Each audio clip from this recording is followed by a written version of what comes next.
இது நான் லிட்டிலில் வாங்கின மாம்பழம். இதை இப்படி செய்து சாப்பிட்டு பாருங்க, நல்ல டேஸ்டாக இருக்கும். இதெல்லாம் மாம்பழத்தை வடிவாக கழுவி எடுக்கும். தோலை வடிவாக சீவி எடுங்க.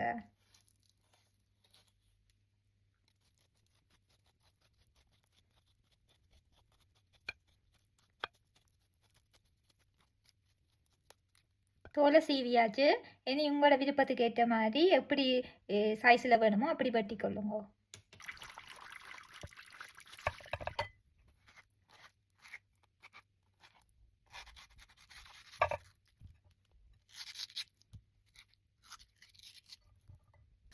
கொஞ்சமாக உப்பு சேருங்க.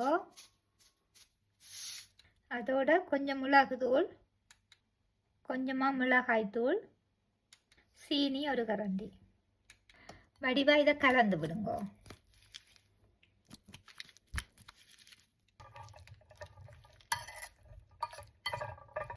அவ்வளவுதான் ஃப்ரெண்ட்ஸ், நீங்களும் செய்து சாப்பிட்டு பாருங்க, அவ்வளவு டேஸ்டாக இருக்கும்.